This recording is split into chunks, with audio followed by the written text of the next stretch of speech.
people will just say, hey, just eat it. It's no big deal. Just have it. But if we can't eat it in peace and we can't quiet the food noise and we can't like really, just be present with it instead the whole time where our body's tense and, our mind is really loud and we're just eating it to please the other person, Yeah. there's no way that that's health, right? No, it's like so interesting to think about it because it's like people think it's just the behavior, but it's like the intention and the energy behind it. So if your nervous system is in like that heightened sympathetic and you're like, if I eat this, I'm literally a failure, like crumble, all of that, and then you collapse into shame or something, then you're not going to feel safe to eat it. Creating new neural pathways around the way that we think about ourselves, the way that we just view health and wellness, right? Creating new neural pathways around Yeah. that, our worth, right? And the somatic work, like the speaking the language of the nervous system, right? Through things like Yeah. tapping and breathing and shifting into that regulated state. And yeah, I think that's such a missed piece, right? when it Yeah. when there's disordered eating. Now an eating disorder is a totally different thing. You really need an entire treatment team.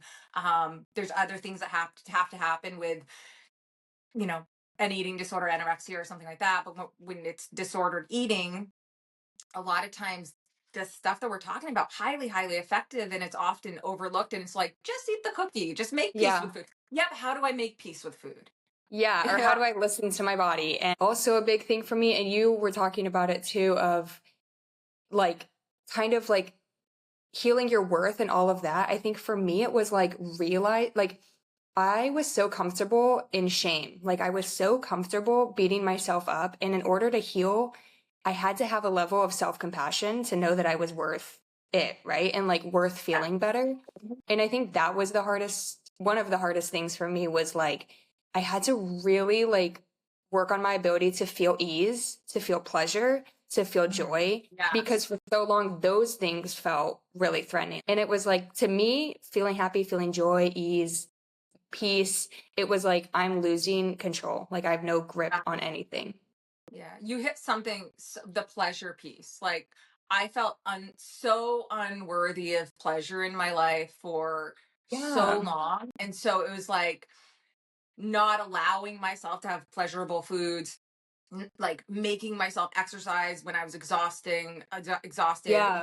just all these things that, like, if I did allow myself to do a more easeful movement, or if I did allow myself to have something really yummy, it felt like I was like I shouldn't do that, right? It was that fear Yeah. of slipping back, right? That fear of Yes. not being enough, like, and I'm not worthy of it. So I think the pleasure piece, gosh, I think that's a conversation to have, like, next time we have a coffee, we're going to talk Yeah, about that. I that's think that's true. such an important one, because I think, um, I think so like, too.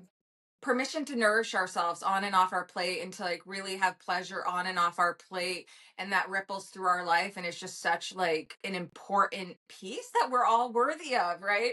So okay, what is your favorite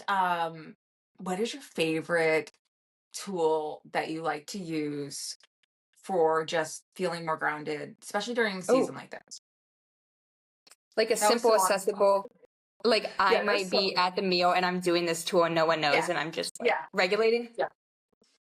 Okay, I have a couple. Wait, let me think. Okay, I I can do love one. You this. want me to do one first? Do you want me to do one Yeah, yeah, first? yeah.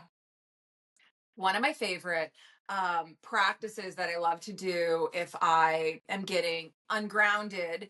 And now, for me, now it's not so much my relationship with food, but beneath the food piece, there's a lot of other stuff, right? There's a lot of other layers when we heal our relationship with food. Well, we know it's not even really about the food, it's what's beneath Yeah. there. And so there are different things that I'm working through. And sometimes I can start to feel ungrounded. And the one of the most simplest breath somatic practices that I love is gentle inhale in through the nose for 4, Mm, exhale either out through the nose or the mouth for 6, making the exhale a little bit longer than the inhale to support that parasympathetic activation.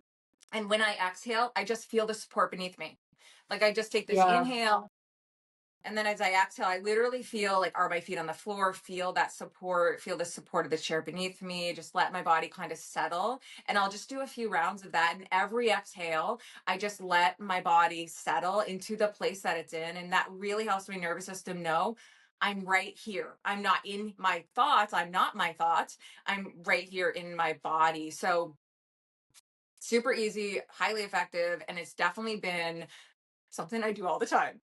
Yeah, I like that too. I feel like I definitely do the long exhales or like breathe out, like I'm breathing out through a straw. Mm. Also to kind of activate that parasympathetic.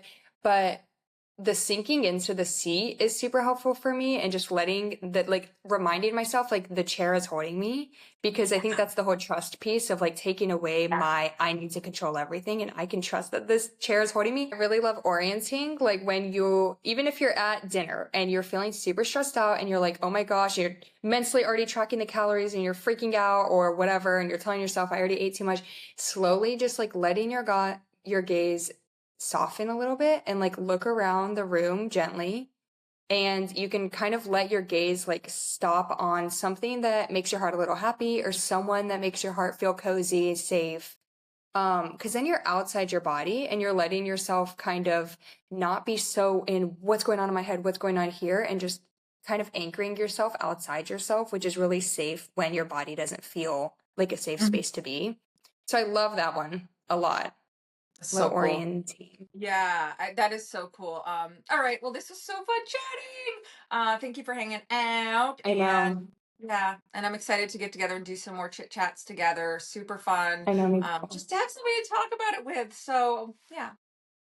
I know. No, I think it was really fun and I love chatting with you. And I feel like we geek out about the same things, so it's like really, really fun.